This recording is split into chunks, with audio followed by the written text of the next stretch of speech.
Hi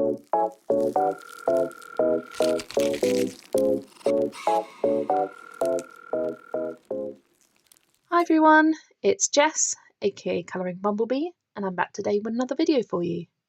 Today I'm going to be sharing with you my review of the Lightwish watercolours. I was very kindly sent these to me by Lightwish themselves with the requirement of uploading a review video for you and testing them out on a colouring page. So they are still in their plastic packaging. I'm going to grab my little knife here and slice that open, because I was saving to unbox this with you all. I've had these sat with me for a few weeks as I was in a bit of a colouring slump, as you know. I thought it would be fun to share my first impressions of them with you. So it comes in this beautiful purple box. I love purple, it's my favourite colour. And we have this gold foiling on it. Opening it up, and it is wrapped in this nice pink cloth. And it even comes in a purple. So it comes in a purple case with this logo on the front. Feels nice and sturdy. And we have our swatch card here. And all of the watercolours are individually wrapped here with the names on the side. And on the side of the pans there are,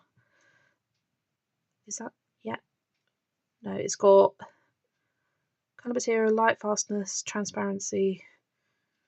I'm just thinking about how I could get this so it's still got a label on the side, because I will be peeling these off to swatch them, and I won't. I'm just thinking, do I leave that on? Do I rip that off? Stick down this bit on the side? I think I might do that. Stick this on the side. Cut it off the top there. Sorry, you're just hearing my thought process here. And then when they're sat in the box, I can very slightly see the colour in case they get mixed up for any reason. I can have a look at them that way. And it does come with this very large, very stiff paintbrush.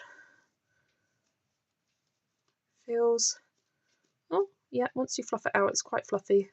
It's very large. I don't know when I would use that. Usually the size of paintbrush I use is this. I like to have a small brush just so I've got more control, but it's nice to have a larger brush now in my collection. But I think I will go off camera, take off all of the wrappings of this, and then come back and swatch them with you. Okay, so that is all of them unpackaged and ready to be swatched.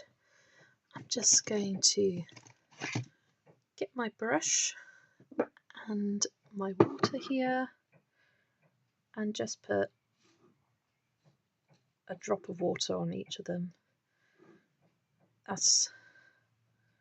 I've heard or seen online that you should kind of activate your waters by letting them soak for a bit. And I know when using my metallic watercolours, they definitely perform better and creamier and more opaque if you let them soak with a bit of water first. This is easier if you've got something like a little pipette, or I know some people use a little spray bottle, but I just use a brush and kind of drop it on, and sometimes the water drop won't reach, but yeah, I will just kind of, oh no, I've got a bit of colour on that one. Try and spread it out. That one looks like it needs a drop more. And I'll just have a tissue close by to clean my brush and just add another couple of drops to some of them that look like they need it. That one does.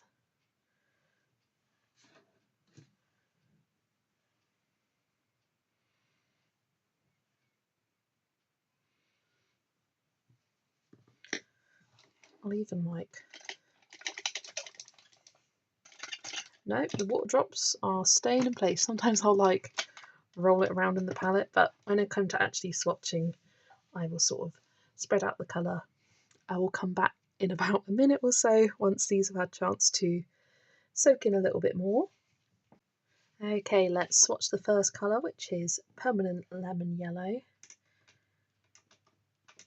And already it's feeling nice and creamy in the pan. I may even add a drop of water just to loosen it up a little bit.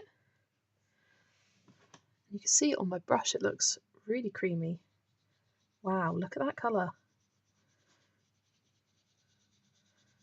Super bright and creamy. Just take some of the colour off my brush there to try and get some sort of fade out there. Wow, nice bright yellow. Just cleaning my brush off. Just leave that there. Moving on to the next one, which is Cadmium Yellow Medium.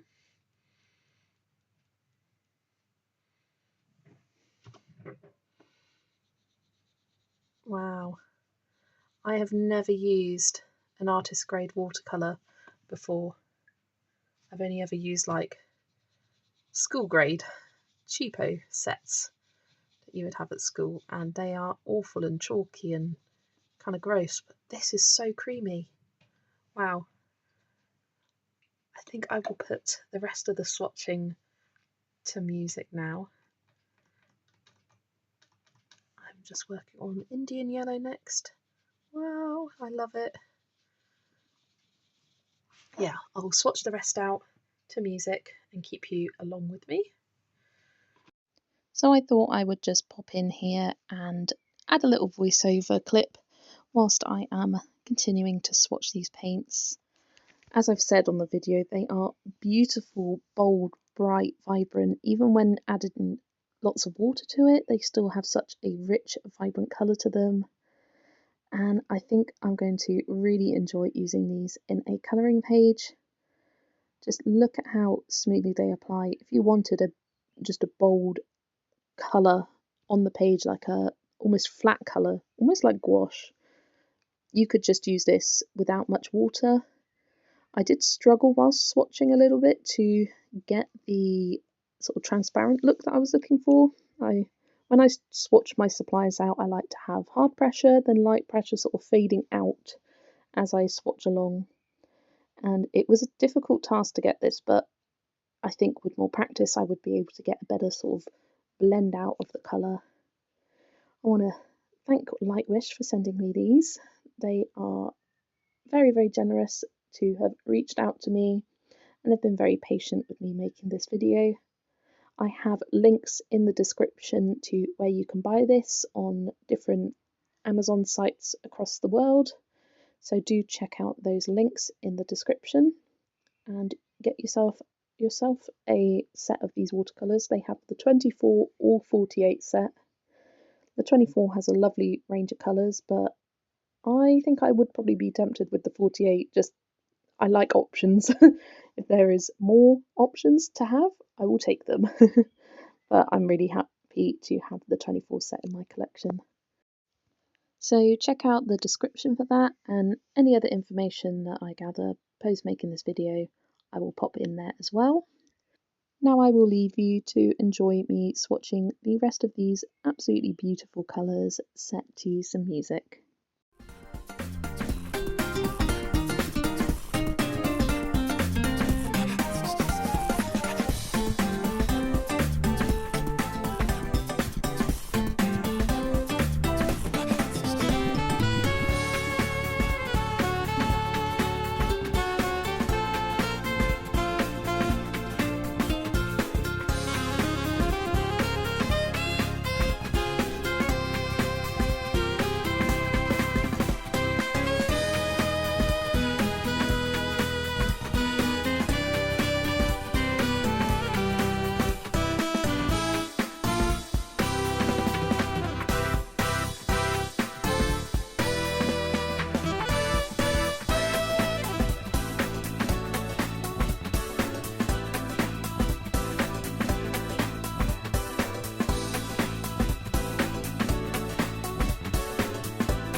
So I will be honest, it has been a few days since I filmed me opening and swatching all of these watercolours, but they are all dried now, and I have to say, I love the colours.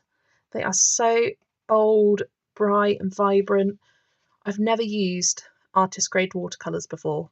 I can't remember if I said that in the first part or not, but I've never used them. I've only ever used the cheap ones you get at school, which are really chalky, but these are so creamy. They lay down so well. I think I did quite a bad job of swatching them actually, because they're almost too like vivid, the colours. I needed to water it out a bit more, especially with some of these dark ones. Like, look how rich and vibrant they are. I also left these a bit streaky, but it's just something that I will learn as I go along.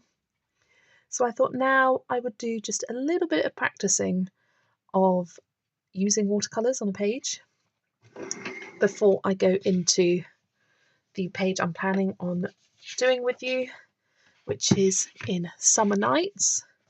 I thought I would pick something that I wasn't too bothered about if I messed it up. This is also a good option because it's the last page of the book. The only other one is this little moth at the back.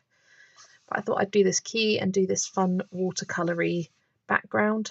I'm not sure whether I want to do sort of pinks, reds, oranges, yellows, or pinks, purples and blues. So I'm going to test both options out on just a test bit of paper. This came with the Ohuhu soft pastels that I bought a few months back, and it's got a little bit of texture to it, but still isn't the same as this, and it's very like almost like bumpy texture, but I think this will be better to play around with on compared to printer paper, which is the other option I have. So I thought we would do that together and have a bit of an experiment. So I'll grab the water. So what colours am I planning on? This violet colour. That one there.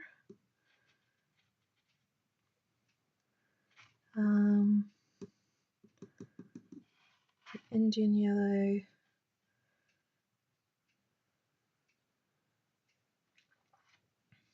And both of these yellows here. I can always add other colours if I want to.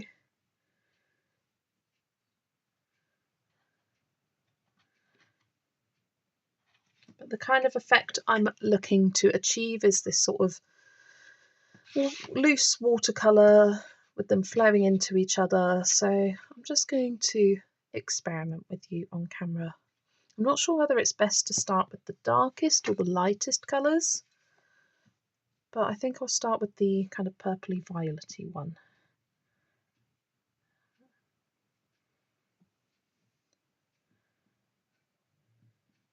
Again, I think I need more water than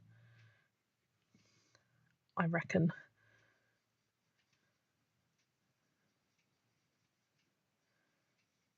Yeah, that's laying down really nicely.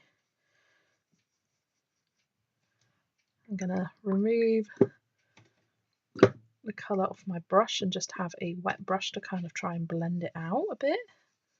Yeah, that's working well. So you really only need like a tiny bit of pigment, I am discovering, to get a nice watercolour-y coverage. Let's move on to the orangey colour. I didn't clean it off well enough. Getting a bit of pink in the orange.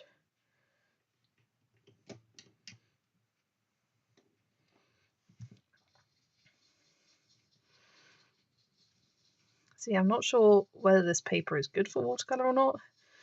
Don't think it is. It's drying a bit strange. But I kind of just wanted to play around with the colours more than anything.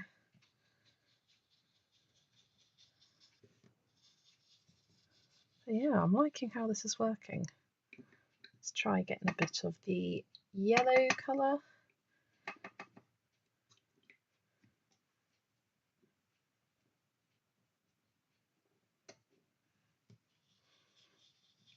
gorgeous.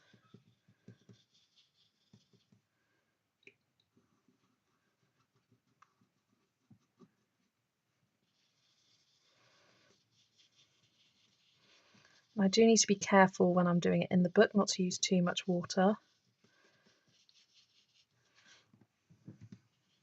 But I do like how this is looking. It hasn't blended very well on this paper, but I think it's the paper more than the watercolour itself. But it is laying down really nicely, really bold and vibrant. I'm thinking it might be worth picking up some colour from the palette and putting it on the mixing pan, just so I can get, because I'm wanting that kind of almost transparent watercolour-y effect. Cool, the watercolour definitely stays on your brush for a while. So I'll grab some of this pink, pop it on the palette, and then I can water it down nicely. Oh yeah.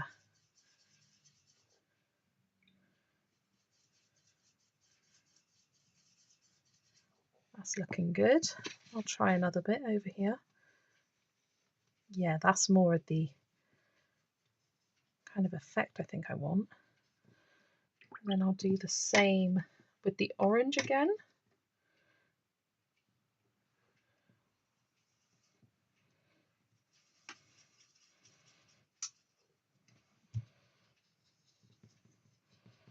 Yeah, that looks really nice. And it's nice that you can use these different techniques for whether you want a more bolder coverage or a lighter one. Look, if you pop some of the other colour on top, it's given this nice blended effect.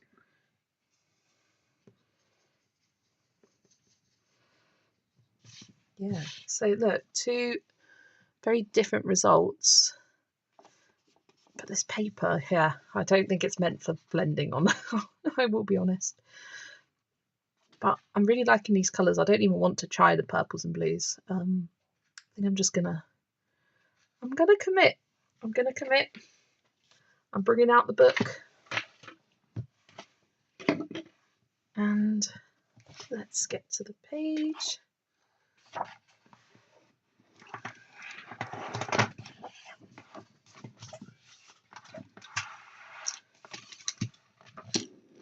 Check that's in frame. Right, here we go. I think I'm going to get some of the other colours off the palette as well. This more yellowy orange. Water that one down as well. And kind of pick it off the palette this way. So, oh, I'm nervous to start now.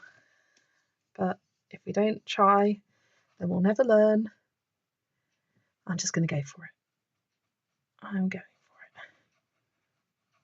And this does have quite a lot of water on the brush, so I'm just dabbed a bit off.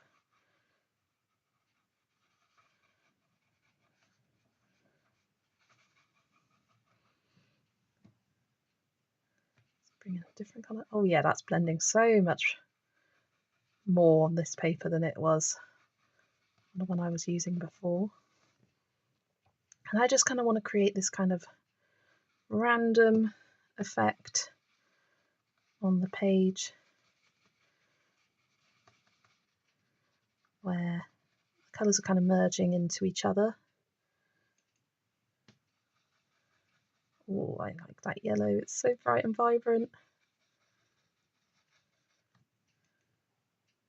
I think I need a bit more of the pigment of the purpley colour. Oh yes, yes. So I got so engrossed in doing this watercolour background that I just didn't talk for the next 20 minutes whilst I was painting it.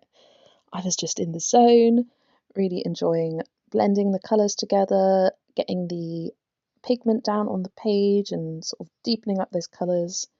You can see the first little bit I applied to the page was very washed out and desaturated, and I decided pretty early on that I didn't want that look for this page. I wanted it to look a lot more vibrant, so I just added more pigment to the paintbrush from the paint pan, and I just carried on around the page. I would pick up a bit of pink, and then I'd add a bit of orange, a bit of yellow. I'd mix the colours together and just had a lot of fun spreading the colours out throughout the page. You can see there I've gone back over my first little section and added a bit more colour to there, and it has brightened it up a lot more, and I much prefer how that looks. Since I have done this initial use of watercolours for a background for a page, I have actually coloured a full page using these watercolours in Woodland Watercolour by Claire Therese Gray. That is a book that is designed for watercolour, so it was great to experiment a bit more there. I will include the finished page that I did on screen now. If you are familiar with my channel, you know that's from a few months ago, and if I filmed this before I finished the Woodland Watercolour page, that means this is several months old, which is true.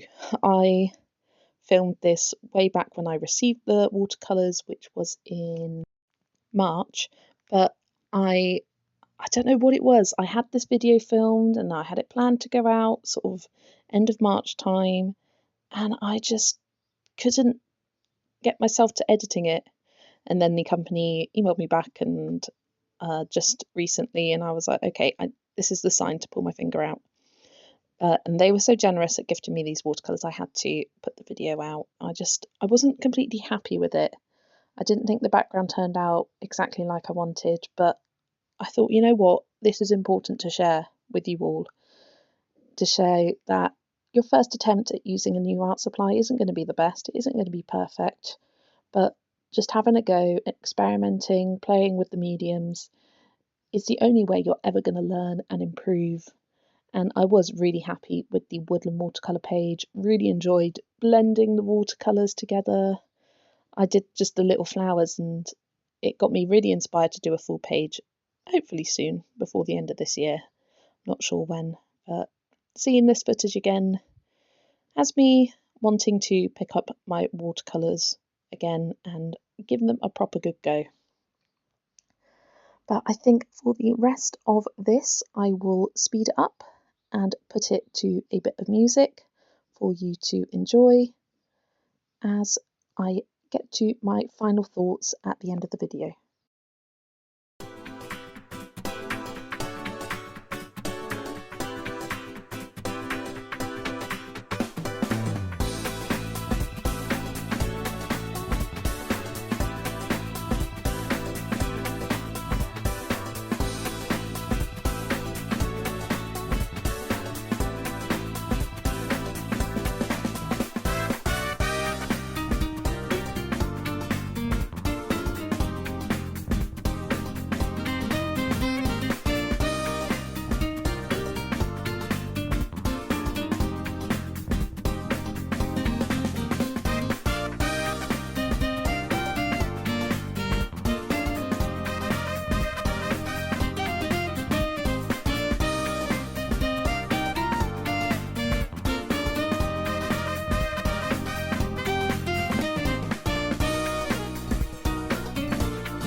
Okay, so here is the final result. It is mostly dry to the touch now.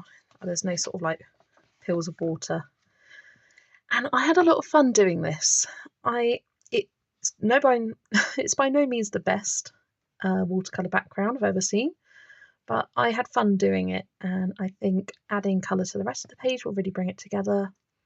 As I sort of came round to this part of the page, I thought to myself, I should have done the whole background this, and then I think it would have looked better, because what I wanted was for it to fade out into the background, but my technique wasn't quite there, and it just kind of looks a bit messy around the edges, but I think it's okay. It's a good starting point for me to look back at. It's at the back of the book, so I can kind of forget about it. It didn't bleed through at all, which was amazing, considering my technique left a lot to be desired. The page is a bit warped and buckled, but I don't mind that. It will flatten out over time, and I kind of like that crinkle sound. I don't know about you guys, but I like the crinkle. I just want to put at the end of this video again a massive thank you to Lightwish for sending me these watercolours. I'm definitely going to have a lot of fun playing with them in the future for future pages, maybe even doing a whole page of watercolour, basing with it. They're such beautiful, bright, bold, vibrant colours that I can see I will get a lot of use out of, and I found it a lot easier working on the palette here than just dipping in, because they are so bright and bold and vibrant. Dipping your paintbrush into the paint pan itself, it was very, very bright. But I do like the bright colours and how you can water them down, have different sort of opacities with it. Got a lot of exploring to do with watercolours, but I'm really looking forward to it. So let me know in the comments below, do you use watercolours in your pages? What's your favourite use for them? And do you have any tips for me? I am open to tips. Did you like coming along my journey of my first time using watercolours on a page? I'd love to hear everything in the comments. Thanks so much for watching, and I will see you in the next video. Bye everyone.